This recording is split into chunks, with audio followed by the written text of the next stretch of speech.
How significant are Russia's recent missile strikes on Ukraine's energy infrastructure as winter approaches? Well, thanks for having me again.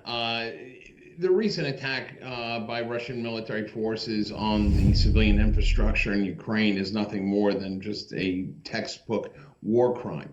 The Geneva Convention is very clear that the targeting of civilian infrastructure, that being the energy, the energy infrastructure there in Ukraine, is an illegal targeting, and it's going to cause harm to collateral damage to the civilian population.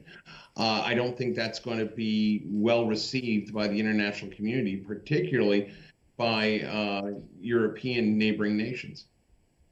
Mhm. So, Ukraine has reported significant combat engagements in multiple regions. How sustainable is the current level of resistance, given the extensive support that it receives from NATO? Well, I mean, let's be clear. When this broke out in 2022, I don't think anybody thought that Ukraine would continue on a defense posture, let alone an offensive operation into the Kursk region of Russia. I think the Ukrainian military and the Ukrainian defense has surprised everybody, including Vladimir Putin and the Russian military. I think what's happening is that we're starting to see a war of attrition on both sides.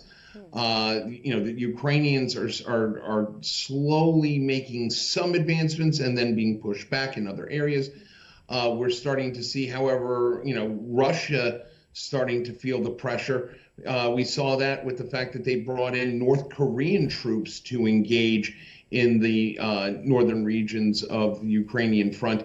That's a key sign that there may be problems inside the Russian military being able to sustain this as well. So, the Russian economy is actually facing new challenges with the ruble's decline. Could this impact Russia's ability to sustain its military operations, or will it adapt as it has in the past? Well, again, as long as the Russians have the ability to pay their troops, get supplies to their troops, I think it is mildly sustainable. The problem is when they have an economic problem, how much is the public view going to be in supporting a continued effort and continued loss of life inside this Ukrainian conflict? The bigger problem here is also how is Vladimir Putin and the Russian military going to be able to refresh and continue to keep a level of active readiness for their troops on the fronts in Ukraine. This is going to be a continuing problem, and this problem continues, as we've seen, by the bringing in of, as I stated earlier, North Korean troops to help support Russian troops in the fighting.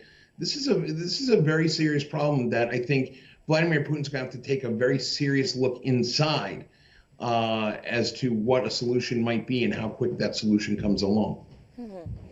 Moving on to the diplomacy. The diplomatic efforts seem to be at a standstill at the point, with President Putin reaffirming his stance against peace talks. What alternatives exist now for resolving this prolonged conflict? It's almost 3 years now. Well, we saw the announcement by President Trump.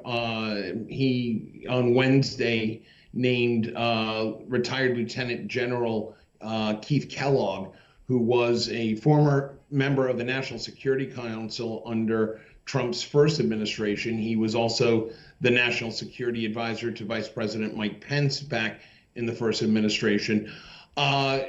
Keith Kellogg has been a staunch ally of Donald Trump. The diplomatic efforts that Keith Kellogg has been putting out there is saying, look, there's got to be an incentive for both Kiev and Moscow to come to the negotiation table and find a peaceful solution and an end to the conflict. One of the suggestions that he put out back in June was telling Moscow diplomatically, look, come to the table. If you refuse to come up with a peace deal, the U.S. will not only continue support of military aid to Ukraine, we're going to give them everything that they ask for, and we're going to allow Ukraine to go as deep as they want into Russia, that could be a problem, but that could also be a diplomatic tool that could get Vladimir Putin to start talking.